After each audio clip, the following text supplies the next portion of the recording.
زمین کی طرح ہے۔ اللہ نے مجھے جو علم دیا اس کی مثال زمین کی طرح ہے۔ اور پھر آگے آقا فرماتے ہیں زمینیں تین طرح کی ہوتی ہیں۔ ایک وہ زمین ہوتی ہے جو زرخیز زمین کہلاتی ہے، سرسبز و شاداب زمین کہلاتی ہے۔ ایک وہ زمین ہوتی ہے جو بنجر زمین کہلاتی ہے، اور ایک وہ زمین ہوتی ہے جس کو چکنی زمین کہا جاتا ہے۔ اور آقا فرماتے ہیں کہ مجھے رب نے جو علم و حکمت عطا کی ہے اس کی مثال اس زمین کی طرح ہے، اور اس کو سننے والے، اس کو حاصل کرنے والوں کی مثال بھی انہی تین طرح کی زمینوں کی طرح ہے۔ جب موسلادھار بارش ہوتی ہے تو بارش ایک ایسی زمین پر ہوتی ہے جو زمین بارش کے اثر کو قبول کرنے والی ہوتی ہے، جسے زرخیز زمین کہا جاتا ہے۔ جب پانی اترتا ہے تو وہ اس کے اثر کو قبول کر کے خود بھی نفع اٹھاتی ہے، اور پھر پانی کے اثر کو قبول کرنے کے بعد وہاں سے کبھی پھل، کبھی پھول، کبھی قسم قسم کی گھاس اگاتی ہے۔ سرکار فرماتے ہیں جس نے میرے علم و حکمت کو سنا اور سن کر اس پر عمل کیا، اس کی مثال اسی زرخیز زمین کی طرح ہے، جو خود بھی نفع اٹھاتا ہے اور دوسروں کو بھی فائدہ پہنچاتا ہے۔ آگے آقا فرماتے ہیں کہ جب بارش ہوتی ہے تو بارش ایسی زمین پر بھی اترتی ہے جو بنجر زمین ہوتی ہے، جو خود تو پانی کے اثر کو قبول نہیں کرتی، ہاں البتہ پانی ٹھہر جاتا ہے، پانی کا وہ زمین ٹھہراؤ کر لیتی ہے، جو اندر جذب تو پانی نہیں ہوتا، مگر اس پانی کے ذریعے وہ خود تو سیراب نہ ہو کر دوسروں کو سیراب کر دیتی ہے۔ کبھی اس سے کھیت کھلیان سینچے جاتے ہیں، کبھی اس سے کھیتی باڑی کی سیرابی میں مدد کی جاتی ہے، مگر وہ ایسی زمین ہے جس نے اس کے اثر کو قبول تو نہیں کیا، مگر ہاں دوسروں کو فائدہ ضرور پہنچایا۔ آگے فرماتے ہیں میرے علم و حکمت کو سننے والے کچھ وہ ہوتے ہیں جو خود تو اس پر عمل نہیں کرتے، مگر ہاں وہ سیکھ کر دوسروں کو سکھاتے ضرور ہیں۔ ان کی مثال اسی بنجر زمین کی طرح ہے جس نے خود کو نفع نہ اٹھایا مگر دوسروں کو فائدہ ضرور پہنچایا۔ اور آگے آقا فرماتے ہیں جب بارش موسلادھار ہوتی ہے تو ایک ایسی زمین بھی ہوتی ہے جس پر پانی پڑتا ہے، نہ پانی پڑنے کے بعد وہ زمین اثر کو قبول کرتی ہے، نہ پانی کو ٹھہرا سکتی ہے، نہ پانی کا گھیراؤ کر سکتی ہے، بلکہ وہ چکنی زمین ہے، پانی پڑتا ہے اور بہ کر آگے بڑھ جاتا ہے۔ آقا فرماتے ہیں میری امت میں کچھ وہ لوگ ہیں جو نہ میرے علم کو سنتے ہیں، نہ میری حکمت پر توجہ دیتے ہیں، وہ ادھر سے سنا ادھر سے نکال دیا، نہ خود فائدہ اٹھاتے ہیں اور نہ دوسروں کو فائدہ اٹھاتے ہیں۔ آقا فرماتے ہیں ان کی مثال اس چکنی زمین کی طرح ہے۔ اب آپ اندازہ لگا سکتے ہیں، یہی میری تمہید ہے۔ اللہ تبارک و تعالیٰ نے آپ کو جو کچھ دین دیا، جو دینداری عطا فرمائی، نبی کے فرامین آپ تک پہنچے، آقا کی تعلیمات آپ تک پہنچی، اب آپ کو یہ فیصلہ کرنا ہے کہ آپ کس زمین سے ہونا چاہتے ہیں۔ اگر آقا کی تعلیمات کو سن کر، حضور کے فرامین کو سن کر، علم دین کو سن کر اگر اس پر عمل کیا تو خود بھی سیراب ہوئے، دوسروں کو بھی سیراب کیا۔ مبارک ہو جامعہ رضائے مصطفیٰ کے علماء، وہاں کے فارغین، وہاں کے طلباء کو رب کریم نے تمہیں حضور کی زبانی ایک ایسی زمین بنایا ہے جو خود تو علم دین سیکھتے ہو اور حضور کی امت تک علم دین پہنچا کر انہیں بھی فیضیاب کرتے ہو۔ ہم خود بھی سیکھتے ہیں اور الحمدللہ حتی الامکان اسے دوسروں تک پہنچانے کی کوشش بھی کرتے ہیں۔ حضور کی امت کے وہ غلام، حضور کی امت کے وہ نوجوان، حضور کی امت کے وہ بوڑھے، وہ خواتین جو علم دین سیکھے، خود عمل کرے اور دوسروں تک پہنچائے۔ نبی کی زبانی ان کی تشبیہ اس زرخیز زمین سے دی گئی ہے جو بارش کے اثر کو قبول بھی کرتی ہے اور دوسروں کو فائدہ بھی پہنچاتی ہے۔ اور اگر یہ نہ کر سکو تو کم سے کم اتنا تو کر لو، سنو تو صحیح، توجہ تو دو، دین کی طرف آؤ تو صحیح، دین کی باتوں کو سنو تو صحیح۔ اگر کبھی تم سے عمل نہ بھی ہو سکے، اگر سنتے رہو گے تو دوسروں تک پہنچانے کی بھی اللہ سعادت عطا فرمائے گا۔ اور ہو سکتا ہے تم نے جس تک یہ پیغام دین پہنچایا اس نے عمل کیا، اللہ اس کے عمل کی برکت سے تمہیں بھی عمل کی سعادت عطا فرمائے۔ کم سے کم وہ زمین تو بنو جو بنجر زمین ہے، جو حضور کی علم و حکمت کو سنے، سن کر عمل تو نہ کرے مگر دوسروں تک پہنچائے۔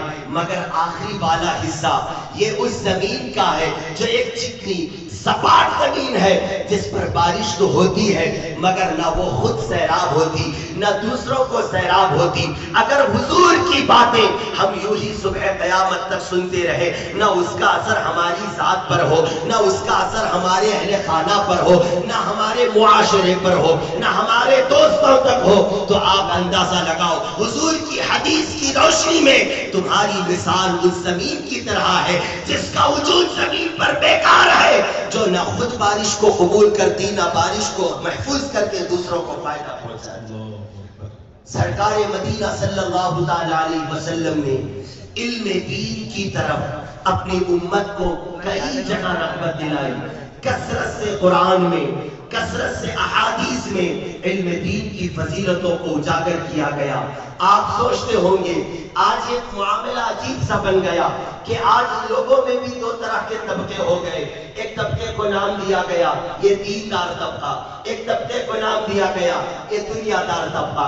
اسی طریقے سے علم بھی بڑھ گیا، ایک دین کا علم، ایک دنیا کا علم۔ دیندار طبقہ یہ سمجھتا ہے کہ مجھے دنیا سے کوئی سروکار نہیں، مجھے دنیا کے علوم و فنون سے کیا لینا دینا۔ ایک دنیا دار طبقہ، کاروباری، زراعت کرنے والا، کھیت کھلیان کرنے والا، دنیاوی ماحول میں جینے والا، دنیاوی مصروفیتوں میں مصروف رہنے والا، وہ یہ سمجھتا ہے مجھے علم دین سے کیا لینا دینا، میرے لیے تو یہی کاروبار ہے۔ اسی وجہ سے ان دو طبقوں کے الگ ہو جانے اور ذہنیت کے اس طرح متفرق ہو جانے سے معاملہ یہ بگڑا کہ جب دین پر حملے ہوتے ہیں، جب اسلام کے خلاف گستاخ بکواس کرتے ہیں، جب حضور کی ناموس رسالت پر انگشت نمائی ہوتی ہے، جب اسلام کے خلاف لوگ منہ کھول کر بکواس کرتے ہیں، تو دنیا دار طبقہ یوں سن کر خود مطمئن ہوتا ہے اور یہ کہتا نظر آتا ہے یہ تو علماء کی فیض ہے، یہ تو علماء کا کام ہے، یہ علماء کریں گے، ہمیں اس سے کیا لینا دینا، ہمیں تو دنیا داری ہے، ہمیں کاروبار چاہیے، ہمیں اہل و عیال چاہیے، ہمیں رشتہ دار چاہیے۔ یہ بول کر وہ یوں دامن بچا کے نکل جاتا ہے اور یہ سمجھتا ہے کہ دین کو سیکھنا، دین پر عمل کرنا، دین کی حفاظت کرنا، اسلام کو سر بلند کرنا، یہ ذمہ داری صرف علماء کی ہے، کیونکہ وہ دیندار طبقہ ہے اور دنیا کے سارے معاملات ہم سے وابستہ ہے۔ ایک عالم اچھا کھانا نہیں کھا سکتا، ایک عالم اچھی گاڑیوں میں سواری نہیں کر سکتا، ایک عالم عمدہ لباس نہیں پہن سکتا، ایک عالم کاروبار نہیں کر سکتا، کیونکہ انہیں دنیا سے کیا سروکار، دنیا سے انہیں کیا لینا دینا۔ آؤ صحابہ کے دامن میں آ جاؤ، آؤ حضور کے ان غلاموں کی صحبتوں میں آؤ، ان سے سیکھو کہ دیندار طبقہ کیا ہوتا ہے، دنیا دار طبقہ کیا ہوتا ہے۔ اگر بات تمہاری لاجک کی جائے، کیا خیال ہے تمہارا امام اعظم کے بارے میں، کیا خیال ہے تمہارا عثمان غنی کے بارے میں، کیا خیال ہے تمہارا ابراہیم ابن ادہم کے بارے میں، جو سلطان ہی رہی، سلطان ابن سلطان ابن سلطان، بادشاہ کا بیٹا، بیٹے کا بیٹا، بیٹے کا بیٹا، ایک زمانے دراز سے جس کی نسلوں میں بادشاہت چلی آ رہی ہے، مگر اس کے باوجود بھی جب دین داری کرنے پر آیا، جب دین کی تبلیغ کرنے پہ آیا، تو رب کریم نے وہ بلندی عطا فرمائی۔ ایک زمانے میں دنیا کا بادشاہ بن کر چمکا، مگر ایک دور ایسا آیا کہ دین کا بادشاہ بن کر چمکا۔ آج اس کی وجہ سے آج ہمارا خسارہ دن بدن ہوتا جا رہا۔ ہر دین ہر دنیا دار یہ سوچتا ہے کہ مجھے ان تمام چیزوں کے کیا لینا دینا۔ کہیں پر حجاب کے خلاف بکواس ہو رہی ہے، کہیں کوئی اپنے آپ کو دین کا پیشوا کہہ کر اسلام کے خلاف بکواس کرنے والوں کی تعریف کرتا ہے، قرآن کے غلط مفہوم کو بیان کرتا ہے، اور عوام یہ سمجھتی ہے میرا اس سے کیا لینا دینا، یہ تو علماء کی فیلڈ ہے، علماء جانے۔ مگر یاد رکھو آپ جس دنیا داری کی بات کرتے ہو، آج تو ایک مشہور مقولہ ہو گیا جو آج ایک زمانے سے چلا آ رہا. لوگ علماء کے علم کو، ان کی تقویٰ کو، ان کی پرہیزگاری کو، ان کے دین پر عمل کو ایک دقیانوسیت سے تعبیر کرتے ہیں اور یہ کہتے ہیں اگر ہم اپنے بچوں کو عالم بنائے تو کیا ملے گا، حافظ بنائے تو کیا ملے گا، کیا ترقی کرے گا، کیا کمائے گا. مگر آؤ میں آپ کو ایک مثال دیتا ہوں. آج دنیا داروں کی زبان پر ایک بات ضرور آتی ہے کہ یار علماء تو کیا ہے، وہ پرانے خیالات کے ہوتے ہیں، پرانے زمانے کی باتیں کرتے، منہ کھلا تو دین کی بات کرتے، عمل کی بات کرتے، تقویٰ پرہیزگاری کی بات کرتے. آج دنیا کہاں سے کہاں پہنچ گئی، لوگ چاند تک چلے گئے، ہواؤں پر کمندیں ڈالنے لگے، دریاؤں کی طغیانی کو روکنے لگے. اور آج بھی علماء انہی کتابوں میں لگے پڑے ہیں، آج بھی علماء انہی دینداری کی باتوں میں لگے پڑے ہیں. ذرا دین کے نصاب کو بدلنا چاہیے، دین کو ایک ماڈرن بنانا چاہیے. آپ کو میں ایک مثال کے ذریعے بتاتا ہوں. یارو ہتھیار تو ایک سائنسدان بنا سکتا ہے، بندوق ایک سائنسدان بنا سکتا ہے، تیر تلوار ایک دنیا دار بنا سکتا ہے، مگر اس کے صحیح استعمال کا طریقہ ایک دیندار ہی سمجھا سکتا ہے. کاروبار تو کوئی بھی کر سکتا ہے. کیا انسان دنیا میں صرف ٹھوسنے کے لیے آیا؟ کیا انسان دنیا میں صرف جو ہاتھ آئے اسے کھانے کے لیے آیا؟ کما تم سکتے ہو مگر زمانے کا اور صحیح استعمال کا طریقہ یہ دین تمہیں بتائے گا، یہ دین تمہیں بتائے گا. اور آگے بڑھو، بچے تو تم پیدا کر سکتے ہو، اولاد تو تم پیدا کر سکتے ہو، مگر اولاد کو آخرت کا ذخیرہ کیسے بنائے یہ دین سکھاتا. بے شک یہ دین سکھاتا. دین سے کوئی مفر نہیں. آپ جانتے ہو ہمارے وہ علماء جو ایک زمانے کے صرف دیندار نہیں، آپ کی لینگویج میں دنیا دار ہی نہیں بلکہ دنیا داروں کے سردار رہ چکے ہیں. مگر قربان جاؤ ان کی زندگیوں پر جو دنیا کی پہلے دین کو سامنے رکھ کر دیکھا. میں جو دنیا کر رہا ہوں، میں جو دنیا میں زندگی گزار رہا ہوں، میں جو کاروبار کر رہا ہوں، میرا معاملہ جو دنیا سے وابستہ ہے، آیا وہ دین کے سانچے میں ڈھلتا ہے یا نہیں ڈھلتا؟ اس کو کہتے ہیں یار زندگی.